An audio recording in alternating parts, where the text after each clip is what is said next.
Olá pessoal, retomando, né? Falei para vocês que retomaria as aulas. Terminamos a aula passada falando sobre taquiarritmias. Acabamos falando da parte de taquiarritmias supraventriculares, né? Essa é a parte 2. A gente vai falar sobre taquiarritmias ventriculares, beleza? Vamos lá.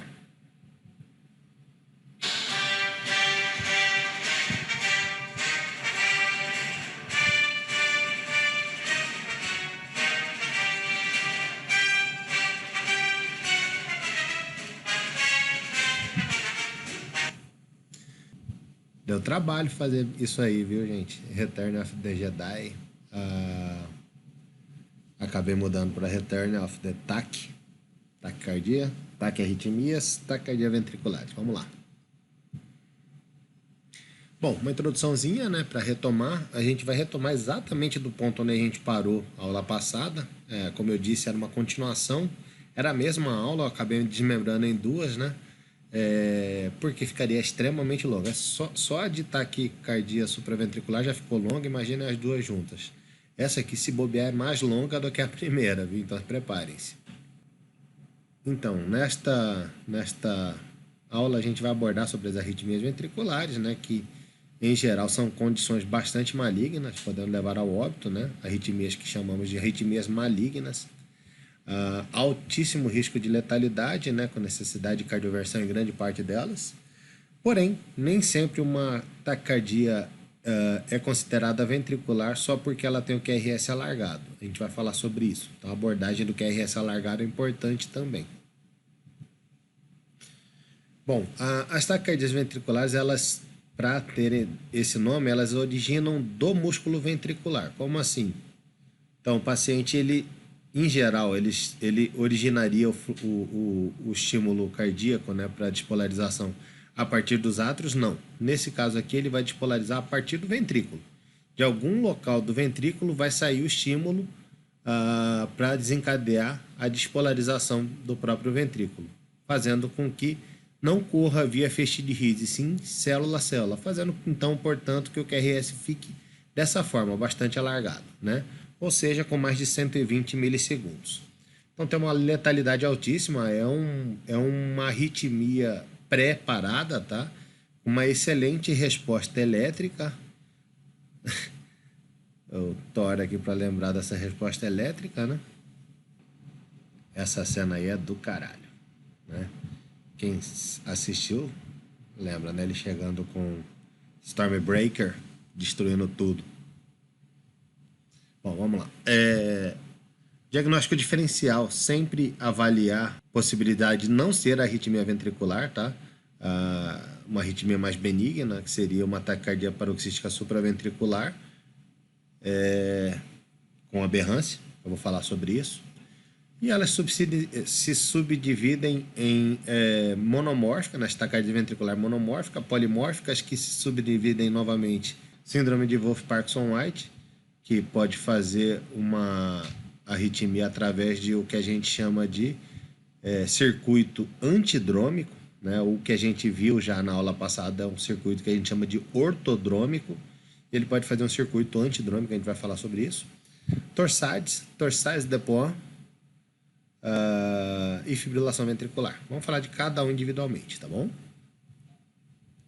Bom, falando rapidamente, novamente, lembrando sobre síndrome de Wolff-Parkinson-White, vocês lembram que tem a tríade de PR curto, QRS alargado e onda delta, né? Isso aqui significa que o paciente tem uma via anômala. Então, entre o átrio e o ventrículo não é para passar nada além do 9, tá? O 9 vai fazer com que forme feixe de Ricci e desça por ali o estímulo elétrico. Então você tem um isolamento elétrico entre o átrio e o ventrículo. Quando esse isolamento ele é quebrado por algum pedacinho que seja, a gente chama isso de síndrome de pré-excitação, tá? Podendo gerar o que a gente chama de síndrome de Wolff-Parkinson-White. Então gera esse buraquinho, vai gerar uma via acessória que vai fazer todo o problema que a gente tem pela síndrome de Wolff-Parkinson-White. O primeiro problema a gente já falou qual que é. Uma extrasístole dentro do ventrículo vai fazer com que despolarize o ventrículo e normalmente ele morreria Nesse assoalho atrial, né, onde você tem uma não permissividade de passagem elétrica entre o ventrículo e o átrio e o ventrículo. Portanto, quando você tem uma via anômala, essa extrasístole pode desencadear a taquicardia de reentrada atrioventricular, como foi falado na aula passada. Todavia, essa é uma arritmia, entre aspas, benigna, tá? Porque gera uma taquissupra. Taquissupra, em geral, é uma alteração, uma arritmia benigna, com reversão tranquila, sem problema nenhum. O problema é que isso daí a gente chama de arritmia por via ortodrômica, né? Então, benigna. Porém, você pode fazer uma via que a gente chama de antidrômica, que seria isso aqui. O paciente, ele tem normalmente todo QRS passando via feixe de Ries, normalmente fazendo a onda delta pelo feixe de Kent, né? Que é o buraquinho, que é a via anômala, perfeito?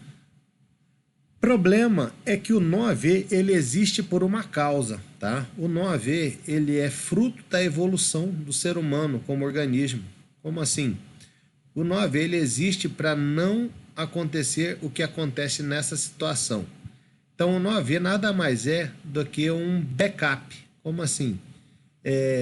Se você tiver uma frequência atrial extremamente elevada, ele vai ser um freio dessa frequência atrial, fazendo com que passe um ou outro estímulo apenas cada vez, tá? Ele não deixa passar tudo de uma vez. Então, por exemplo, um paciente com fibrilação atrial, ele vai lá, olha, tá muito rápido, 650 batimentos por minuto, não dá para passar. Então vai passar você, vai passar você, vai passar você, cada hora ele escolhe um para deixar entrar. Tipo segurança de balada, entendeu? Então pensem no nó-AV como segurança de balada. Aquela menina bonitinha, vou deixar ela entrar. Esse aqui me deu um dinheirinho, vou deixar entrar aí na frente. Enfim, aquele segurança malandro, né? Porém, quando você tem a porta de trás da balada aberta, ninguém vai passar pelo segurança, todo mundo vai passar pela porta de trás. E aí eles entram de multidão, tipo quando arrebenta a porta de um estádio de futebol. Vai descer tudo via feixe anômalo, tudo via feixe de Kent. Então imagina o seguinte, você está barrando por aqui, porém, pela porta de trás está entrando tudo da forma como for. Portanto, todos os estímulos vão passar pelo feixe de Kent. Então, uma fibrilação atrial no paciente com Wolff-Parkinson-White pode ser uma situação extremamente preocupante, tá? Extremamente agressiva, de alta letalidade.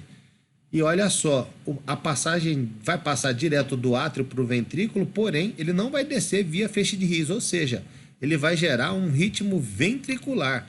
A descida vai ser via ventricular, fora do feixe de Ries, tá? Gerando quase uma fibrilação ventricular. Vai depender da patência, claro, do feixe de Kent. Isso dá para ser testado por um negócio chamado estudo eletrofisiológico, né? Ele testa a patência.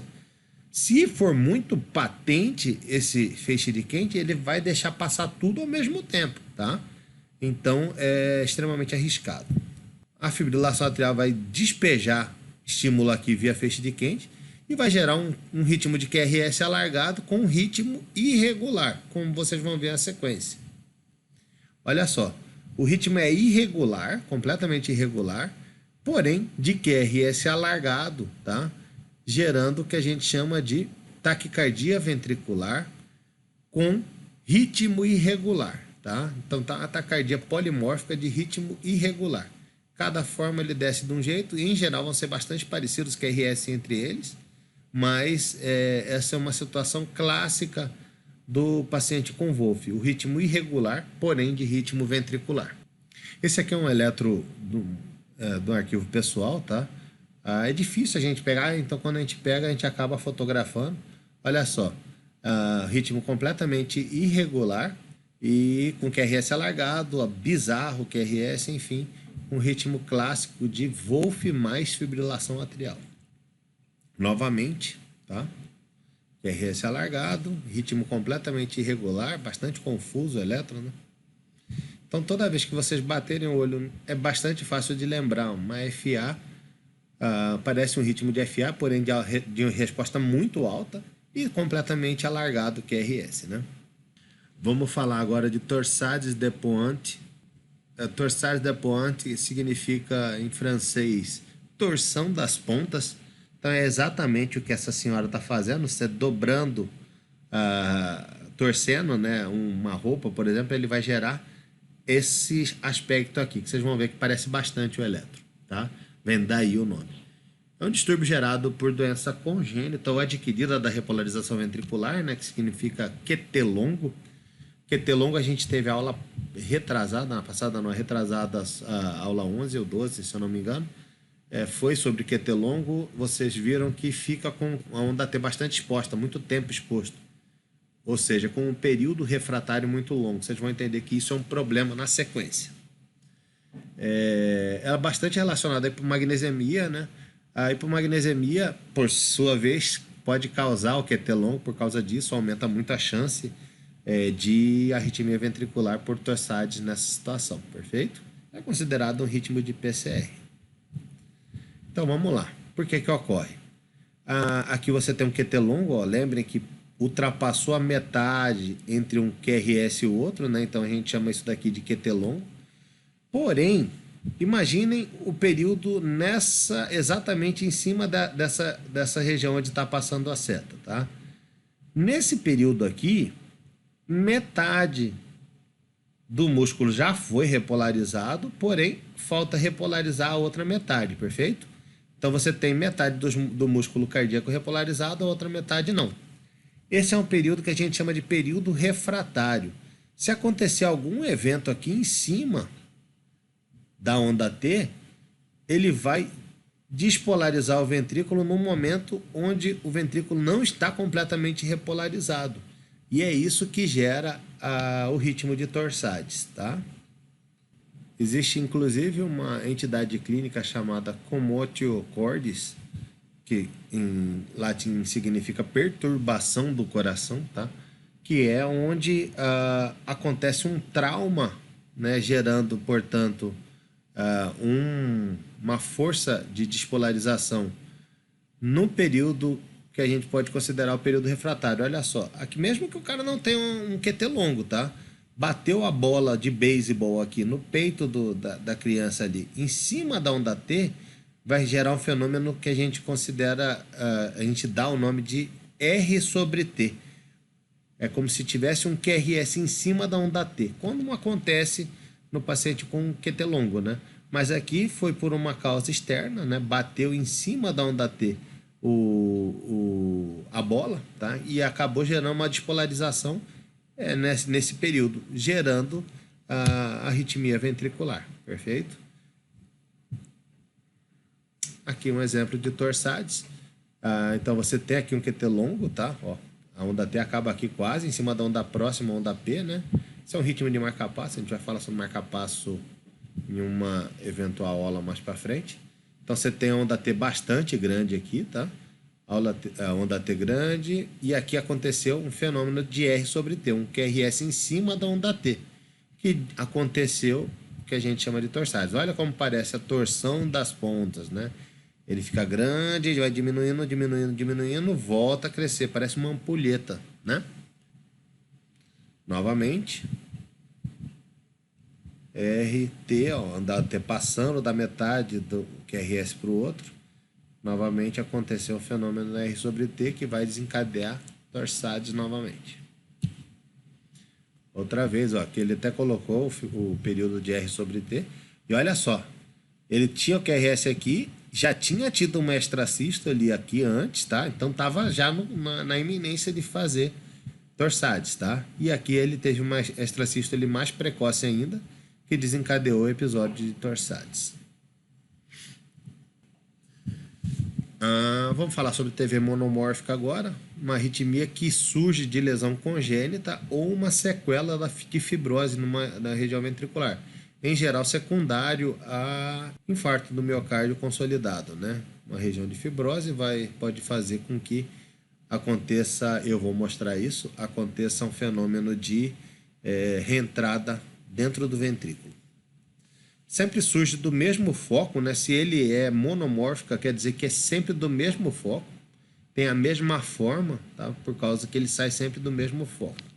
Os QRS são largos e semelhantes entre si, E é claro, você não vai ter onda P conduzindo, porque está saindo do QRS. Tá? Essa é uma característica clássica do taquicardia ventricular. Ele tem um diagnóstico diferencial com taquicardia paroxística supraventricular com aberrância. Como assim? Um paciente com taquicardia paroxística supraventricular, como a gente falou já, de reentrada nodal ou de taquicardia por reentrada atrioventricular, mas com um paciente que já tinha, por exemplo, um bloqueio de ramo esquerdo, tá? Então ele vai gerar um QRS alargado sem onda P, que vai gerar uma dificuldade de diferenciação com a TV monomórfica. E é bastante difícil, tá? Eu vou expor por aqui, vocês vão ver quanto é difícil. Bom, aqui é só para mostrar o fenômeno de reentrada que acontece. Então você tem o feixe de RIS aqui, certo? Descendo, bonitinho. E aí, num dos raminhos do feixe de RIS, ele pode cair no meio de uma fibrose. Eu vou aproximar isso aqui. Pós-IAM gerou uma fibrose que pode fazer um circuito aqui dentro, entendeu? Então ele vai descer para despolarizar, porém, em vez de ele continuar descendo para cá, a fibrose não deixa e faz um caminho para ele voltar. Isso aqui vai gerar um circuito bem aqui, tá? Fazendo com que ele entre no que a gente chama de circuito de reentrada ventricular, beleza? Isso vai gerar taquicardia ventricular. Aqui é um exemplo, tá? Você vê que o QRS é alargado, você não encontra a onda P, ou se você encontrar, ela vai estar dissociada do QRS, tá? Como no BAVT. Mas aqui a gente não encontra a onda P, e você vê que o QRS bastante alargado, com um ritmo bastante veloz, tá? Isso aqui é só um exemplo, depois eu vou falar das características, tá? Bom, taquicardia ventricular monomórfica versus taquicardia paroxística supraventricular com aberrância. Essa diferenciação ela não é fácil, tá? Não é simples. Gera bastante discussão entre os melhores cardiologistas, cada um fala uma coisa às vezes, tá? E gera essa briga aí, ó. Briga de foice no escuro. Bom, existem diversos critérios para a diferenciação, porém é extremamente difícil de utilizar esses critérios, tá? O principal que a gente conhece chama Brugada, vocês vão ver que é bastante difícil. Eu vou tentar dar uma facilitada, vocês vão ver aqui. Esses aqui são os critérios de Brugada, então ausência de RS nas derivações precordiais, o intervalo de R para S maior do que 100 milissegundos nas derivações precordiais, associação AV, morfologia de critérios para taquicardia ventricular presente, enfim. A VERICAI é outro algoritmo, dissociação AV, início da onda R em AVR presente, QRS com morfologia parecida, lembrando, né, bloqueio de ramo ou bloqueio fascicular, VI sobre VT, sei lá que porra que é essa, né? Enfim, é isso aí, ó. Você fica desse jeito, né? Eu gosto desse meme aí, ele pouco utilizado, eu acho engraçado. Galvão contando as possibilidades. Bom, vamos falar sobre VERICAI.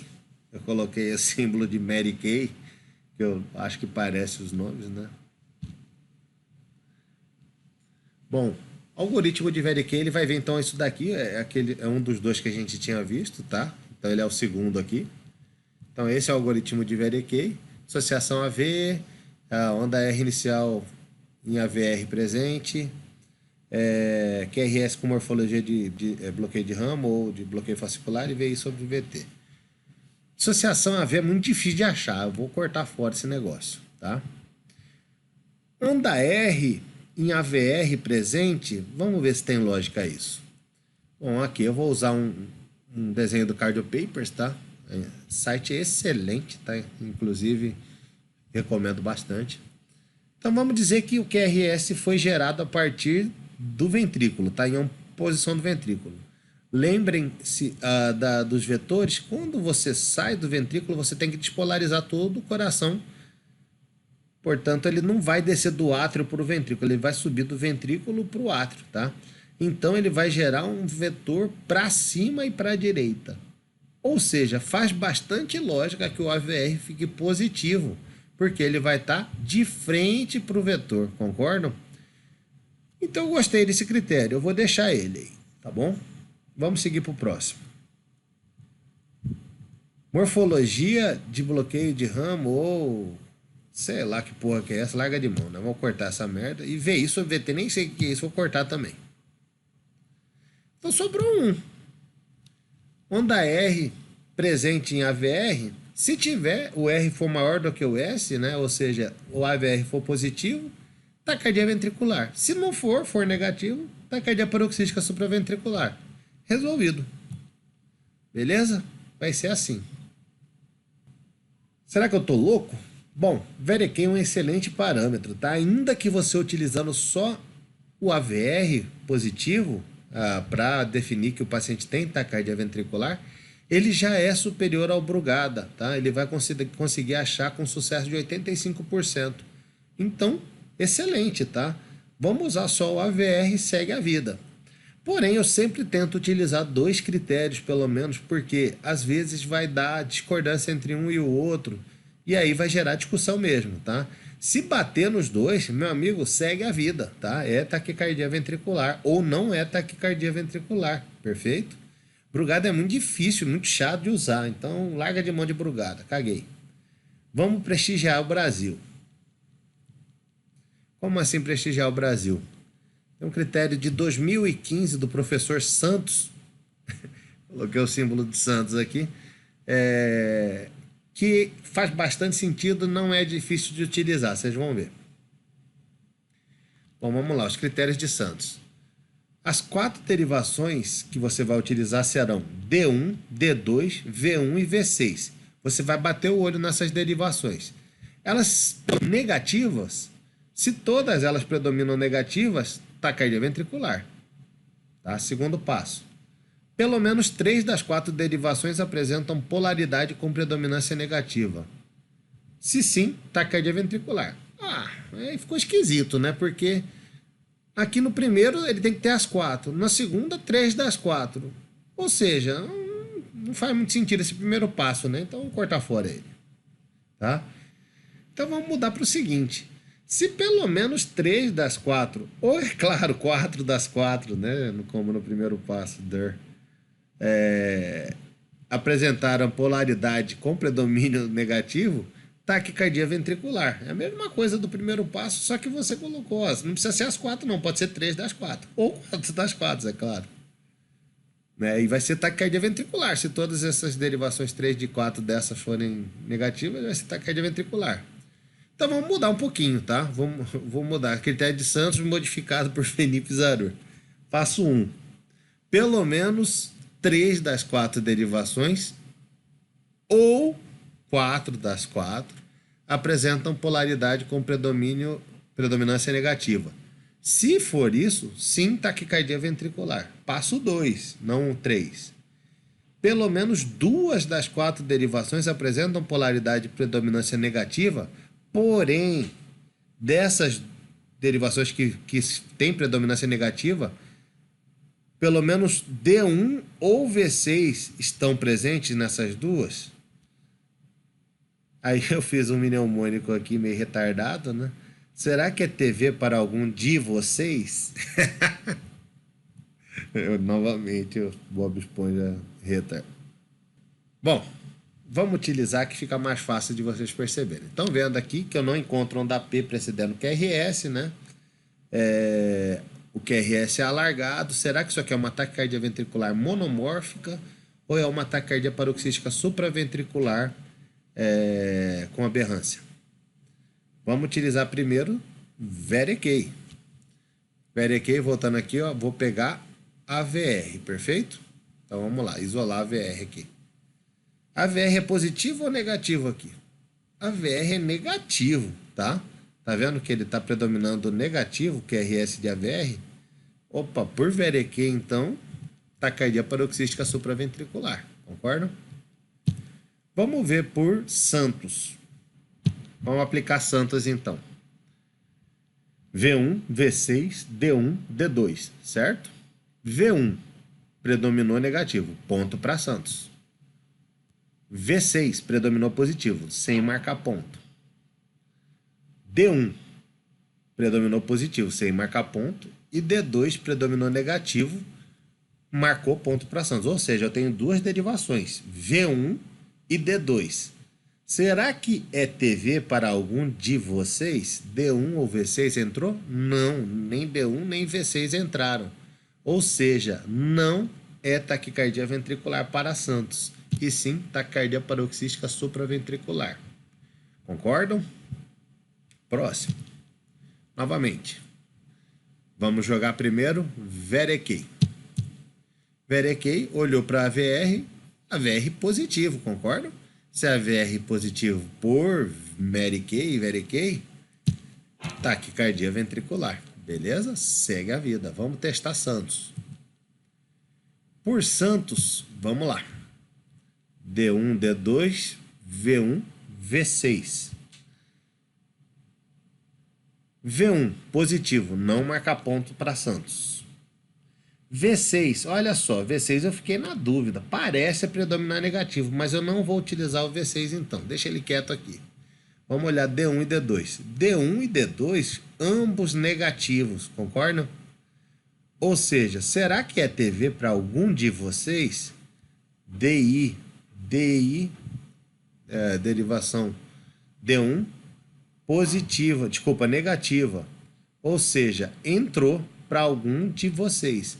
Ou seja, só considerando D1 e D2, a gente já pode cravar aqui, é taquicardia ventricular. Tenho duas derivações negativas, pelo menos, e uma delas é D1 ou V6. Concordam? Ótimo. Próximo. Novamente. AVR positivo por Verekey, taquicardia ventricular. Segue a vida. Vamos jogar Santos agora. V1, V6, D1, D2. V1 positivo, V6 negativo, D2 positivo, D1 negativo. Será que é TV para algum de vocês? D1 e V6 negativo. Olha que beleza. Taquicardia ventricular com certeza. Beleza? Difícil? Não é difícil, né, gente? Vamos lá. Vamos seguir, depois a gente vai ter alguns probleminhas, tá? Que eu coloquei no final da aula. Vamos falar um pouquinho sobre fibrilação ventricular, tá? A degeneração de todas as taquicardias ventriculares, elas acabam evoluindo para taquicardia ventricular para fibrilação ventricular. Onde você tem um ritmo tão alto, acima de 600 batimentos por minuto, que nem gera a contração física do ventrículo. Ou seja, é um ritmo de parada, tá? É um ritmo de parada ventricular. Ou seja, é ritmo de desfibrilação, por isso o termo fibrilação ventricular. Preciso dar choque. Eu não coloquei aqui o TOR, mas ele deveria ser necessário nessa situação.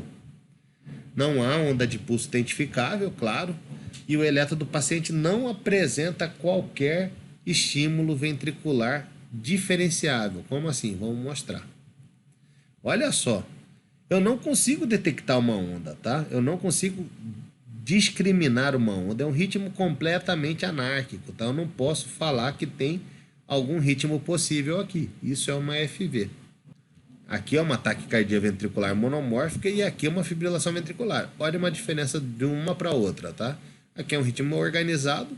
Aqui você não consegue diferenciar nem onde que é a onda. Por exemplo, aqui, onde que tem onda aqui? Não tem onda nenhuma, tá? É um ritmo simplesmente de confusão total, tá? Não consigo diferenciar uma onda QRS aí dentro. Agora vamos brincar um pouquinho, tá? Eu aconselho a vocês darem pausa quando eu colocar o exercício, o eletro, e na sequência eu dou a resposta, tá? Então dá pausa, eu vou deixar uns 2 segundos para cada eletro, vocês pausem nesse tempo, 2, 3 segundos, tá? Vocês pausem nesse tempo, avaliem, e aí na sequência vocês deem o segmento, vai ter a resposta na sequência, tá bom? Vamos lá, exercício 1, tempo. Bom, aqui é uma fibrilação atrial, tá? QRS estreitinho, bonitinho, não consigo diferenciar onda P e o ritmo é completamente irregular, tá? Então, como QRS é estreito, não dá tanta dúvida de aberrância ou qualquer coisa nesse sentido. Mas aqui é claramente uma fibrilação atrial. Olha a onda tremida, tá? Isso aqui pode acontecer, isso aqui pode deixar um pouquinho de dúvida com o Flutter, mas você não consegue diferenciar exatamente as ondas F que você vê no Flutter em onda serrilhada. E, por outro lado, o QRS é completamente irregular, perfeito? Então, FA. Próximo.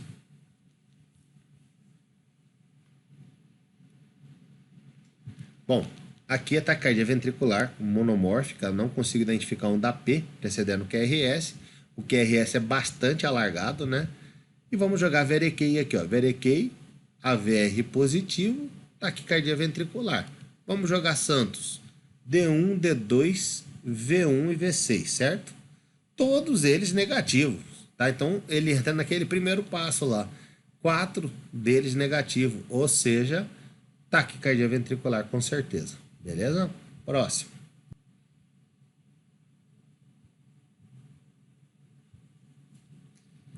Aqui é uma taquicardia paroxística supraventricular. Você não consegue identificar onda P precedendo o QRS. A frequência mais ou menos o dobro de uma frequência normal. O ritmo é completamente regular, tá? Se procurar, a gente consegue encontrar onda P depois do QRS. Por exemplo, aqui, ó, em V4, consigo ver em cima da onda T uma onda P negativa, tá? Então, uma onda P depois do QRS. Olha aqui em V5 também. Bem bonitinha a onda P, tá? Essa é uma taquicardia paroxística supraventricular. V6 também, olha só. Certo? Aqui, tá bem fácil, né?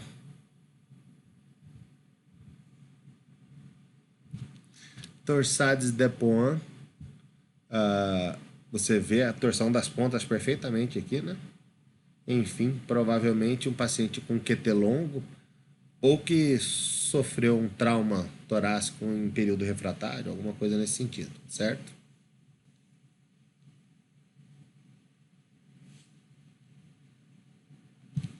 Aqui é uma taquicardia atrial multifocal, certo? Você vê, consegue identificar as ondas P, uma diferente da outra. Olha só, essa aqui toda pontuda, essa aqui maiorzinha, né, larga, essa menorzinha.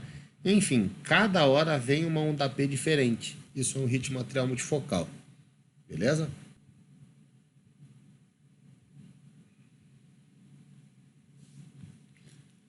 Esse está bem fácil também, é o flutter atrial, né? Ele predomina em parede inferior e ele tem ritmo irregular, tá? Ou seja, é um flutter atrial típico de resposta variável. Beleza? Próximo.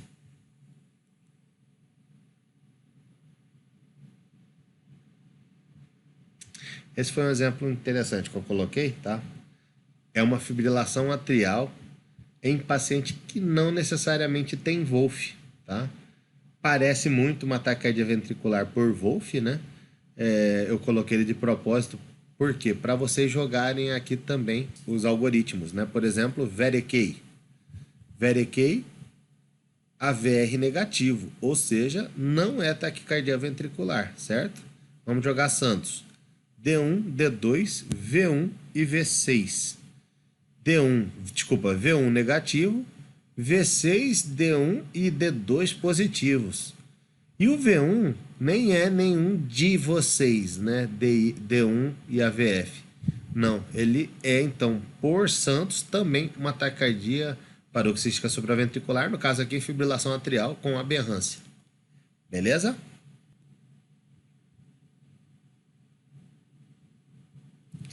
Mesma coisa, tá? Que é para vocês jogarem o VRQ e o Santos. Olha só, AVR negativo, ou seja, por VRQ, taquicardia paroxística supraventricular. Vamos jogar o Santos. D1, D2, V1 e V6. D1 positivo, D2 negativo, V1 negativo, V6 positivo. É TV para algum de vocês? DI, D1 e V6, os dois positivos. V1 e V2 e D2 negativos. Não é nem D1 nem V6, tá? Então, os dois negativos são os dois que não importam. Ou seja, taquicardia paroxística supraventricular. É isso, pessoal. É muita informação de uma vez só, né? Crie seu passo a passo, tente entender. Importante é saber reconhecer de pronto o paciente grave pelo eletro. Bater o olho, você tem que saber que é um eletro grave, tá? Saber que é uma taquicardia ventricular é importantíssimo, tá? Veja, fotografe, reveja os eletros que você se deparar pela frente, isso é importantíssimo. Eu sempre faço isso, tá? A aula é só um norte, tá? Para vocês se interessarem. Espero que vocês gostem de eletro e passem a se interessar, porque o treino leva ao aprendizado. Se eu conseguir fazer, vocês vão conseguir, beleza? Então, um grande abraço, pessoal, e por hoje é só. Falou!